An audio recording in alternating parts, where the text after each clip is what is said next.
So trying to work on music today a little bit. I don't even try to get that much done, honestly, when I sit down and do it. And then occasionally I'll just zone out anyway and do a lot more than I thought I would. But I think today it's just real simple. So I built a system to kind of help me track my progress. So I've been slowly taking it from like a Google Drive, where I have all my lyrics written down, and starting to actually put like a plan in place of how I want to do my music. So like this one I have open up here on Pro Tools right now, and if you go into it, it kind of just lists out things that are going to be done. So like writing the lyrics, rough edit, record song, and then these ones I'll schedule out once I get this part done. So I figure I'll do this probably next week, but I wanted to jump in here and just at least listen to the instrumental again and get my ideas going. But I did already write like a portion of lyrics, so I have like an intro, a verse started in the hook, and then so I think today I just want to listen to it, kind of get the vibe down, see if this is the one I want to work on next week or not, and then maybe make like a couple changes to one of these things. I was looking at the bass guitar, and I think I had an idea of a plugin to use for it. So we'll just listen to that change and go from there. But this one's Lone Winter, and it basically is the idea of just like kind of, it was written off of a poem. I feel like it was Edgar Allan Poe. I might be wrong, but you could tell me. Is when the frost has wrought a silence on this lone winter, and feeling lost, the lungs burn when the cold's bitter. And then the whole idea is just like being out there, but kind of liking it. Like that's what it feels like coming from addiction. I felt like is so I literally have like 200 plus songs written because I didn't work for a year when I was getting clean off of Vicodin. So it was like lots and lots of withdrawal symptoms, just like sitting on the couch, shaking, staring at the wall, like really bad. I mean, just painful. Like my joints hurt, my brain didn't function.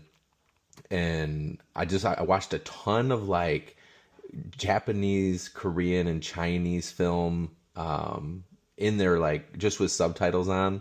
So I'd do a bunch of that, and then I'd write a lot. And my therapist at the time, she was like, "You got to get your feelings out, man. Like you have to express yourself, like finally." And so a lot of these songs are from that time, but I told myself I'd only start them, and then that way when I was like gonna work on them. So now I'm 4.5 years clean, and now I'm at the point like actually wanting to work on the music. So it's just a starter, and then I can kind of finish it with like my mentality nowadays is kind of my thought. But anyway, just kind of the idea going with these. But so I have a bunch, I need to get them all in this system, like I said, so I can have like 200 of these and then just start scheduling them out. So right now, because it was like now I finally have a system set up, and for me, that's going to be the way that I'm going to get this stuff out to you guys. So I have, if you haven't seen, like if you go to Details of an Addict's Life, which is my channel, there is a playlist, and there's 2 songs in there right now. So this one, Take the Pain Away, this was actually my graduation song from drug court. So you got to do like, it was like a little canvas, and then they hang it on the wall of all the graduated people who've gone through the program. So that picture right there was my canvas. So it's on the wall, and then I had like a little QR code in the bottom corner that people could scan and listen to the music. And then this one was posted 4 months ago or something. So this was the first one like outside of it, trying to get this whole thing going. So finally have a good studio. I have this studio right here with mic, speakers, and all the stuff. And then I have an audio interface, and then I have an office that also has a setup like this. Actually, underneath the desk has the subwoofer.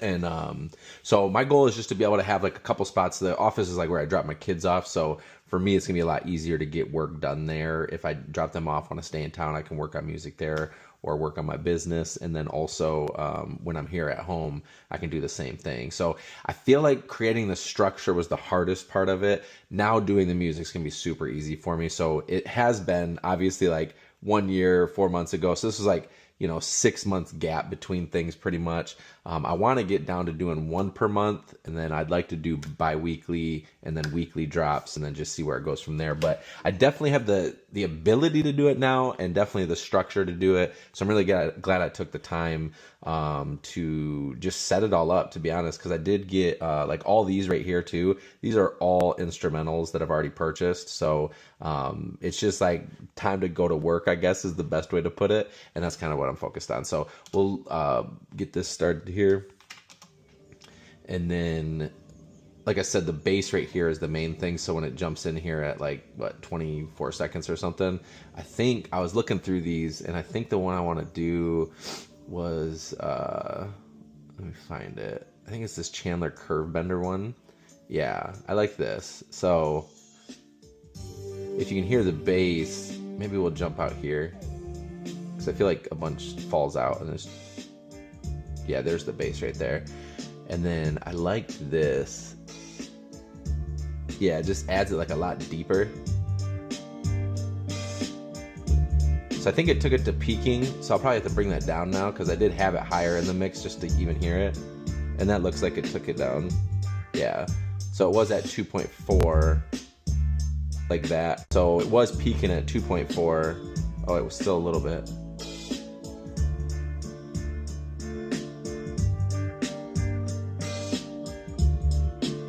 So I think 1.3 we could maybe do.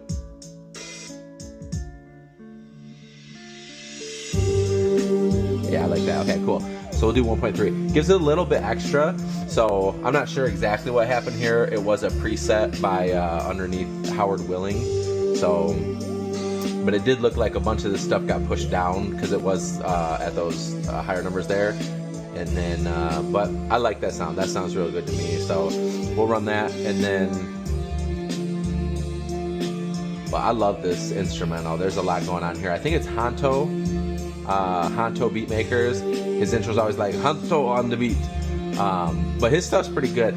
For me, a lot of it comes down to I really liked like old school, just hip hop. Honestly, like I loved underground stuff. I had a bunch of records for a long time, and one of, like, I think there might be local. I don't know if they're local, but One Man Below and Sanam Silla were the guys, but they had a group. I always forget the name of their group. One Man Army, I think it is. Or maybe that's, let me see. That's the actual guy. And then Sanam. What was their group name? Binary Star. There you go. Yeah, so One Man Army and Sanam Silla with Binary Star. So I had a bunch of their records, and some of them had the music on it, and then you get like an extra disc with just the instrumental. So I would listen to those a lot. But this kind of like Hanto, his stuff reminds me of that kind of time frame, and I really like that sound and stuff. But I feel like he crushed it on the guitars in this one, both the bass and the electric. And then just the vibe of it all for like what I'm going for in the song, I think is just perfect. With just walking through the woods, like to me it was like, I love winter. It's actually my favorite season. So I live in Michigan, and favorite season's coming up. I do like fall. Obviously you can see the leaves falling and stuff and changing colors, but for me, when it's winter, I just like that cold, like where it feels like your body's like almost in pain, but it's good. But I think that a lot comes from my trauma, but to me, it's just one of my favorite ones. It's like, but I kind of like the feel of cold shivers is what this line is right here. So it's just feeling like alone, like you're doing life alone sometimes. And a lot of times my lyrics, I think they make people feel like, dude, is this guy all right? Which probably not, to be honest. But also, I think I'm doing a lot better, obviously, than I was. And I think it's okay to express like the feelings that I have inside. These are very like real to me. They're the way that I am. And that was one of my biggest problems when I was going through counseling and stuff, is they said like I tend to fantasize. And that's one of my personal like cognitive distortions, is like when things happen or people say things to me, I'll take it to these degrees that it's just not the real world, like not even close to the real world. And so a lot of times my lyrics like present that idea or like that feeling where it's like, you know, I tried to catch the fog, but I missed again. Hard to see too far ahead when a mist descends. Hard to feel you're normal when you don't miss your friends. And that's the big thing for me, is like, I felt like, I don't know, it's a weird, like when I was really, really young, I felt like I kept getting betrayed, and, you know, just, I would take all these things personal and whatever was happening in my family life or whatever.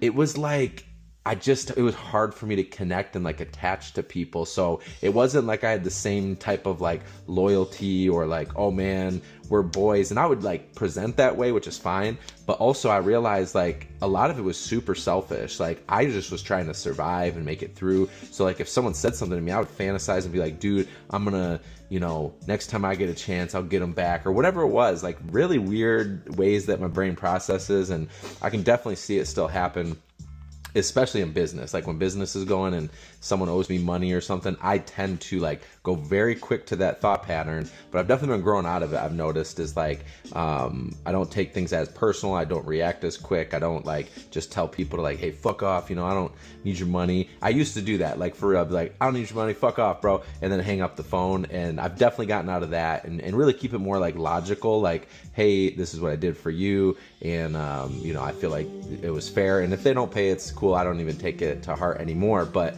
like even this line, hard to feel you're normal when you don't miss your friends. Like even people that I really enjoyed spending time with and all that, it's like a different feeling when they're gone. And I think a lot of that comes from maybe one of my favorite hats. Where is it? Right here. May the bridges I burn light the way.